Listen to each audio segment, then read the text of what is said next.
The 10th grade phase, the phase when everyone else can, nobody else has to, and your quite resolute teen will push you to answer, why not?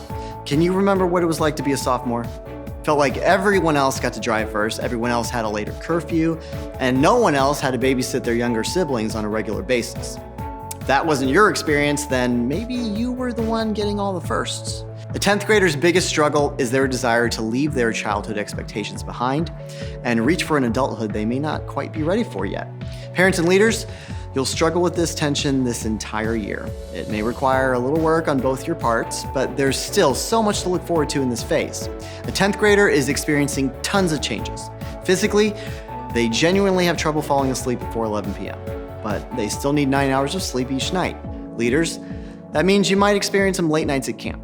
Parents, that means it's actually okay to let your sophomore sleep in on the weekends.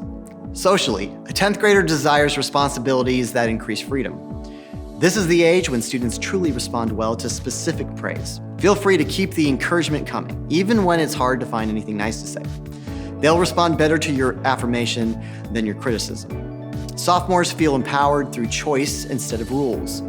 So anytime it's possible to give them options, it'll affirm them and keep everybody a little happier. While no two 10th graders are the same, there are a few universal truths when it comes to this phase.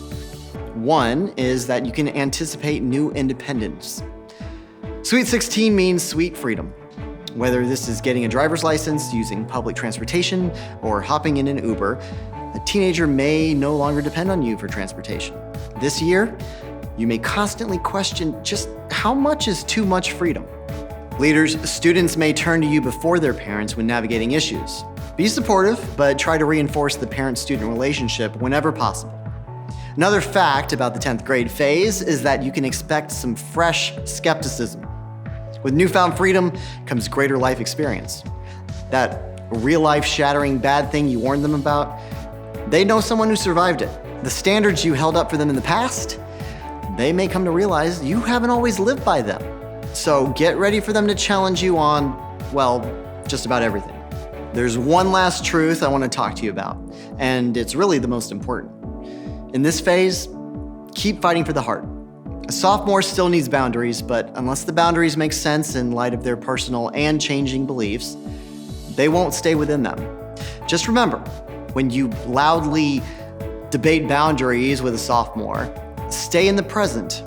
They aren't challenging what you both want 10 years from now. They just need you to understand what they need right now. In the 10th grade phase, you all have a specific role. Your role is to mobilize their potential. 10th grader feels comfortable navigating the hallways of high school or their student ministry, and they're ready for more. 10th graders are expanding their life experience. They will push the limits. They might even rebel a little, even though you never did, right?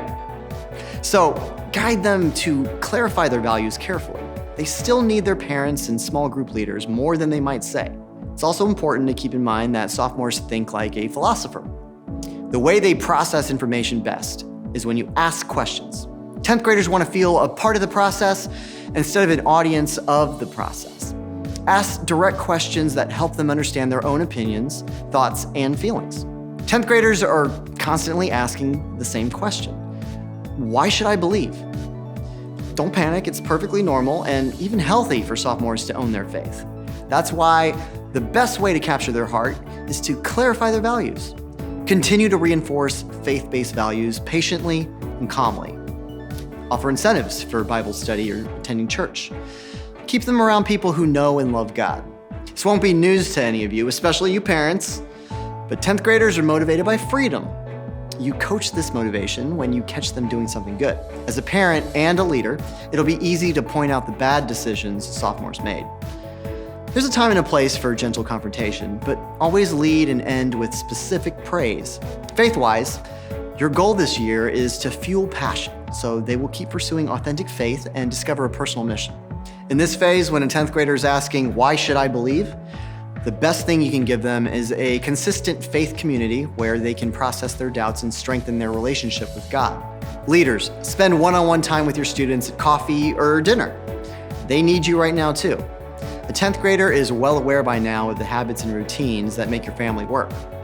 Make church a priority, but don't let it be the only time you talk about faith. Leaders, you can put some of these ideas into practice too. Ask open-ended questions like, when do you feel closest to God? Or what is something God is teaching you right now? You can also talk about your own faith. Say things like, well, lately I'm finding I connect best with God when I fill in the blank. And remember, it's always okay to simply say, I don't know. They'll appreciate your authenticity more than you know. Finally, you can connect with the faith community. And don't just attend, get involved. Create relationships with parents in all seasons of life. You'll need their support and wisdom now, and as your sophomore moves on to the next phase. Time with a 10th grader will move more quickly than you think. In fact, there are approximately 156 weeks from the time a sophomore enters 10th grade until they leave home and move on to what's next. So remember, it's just a phase. Don't miss it.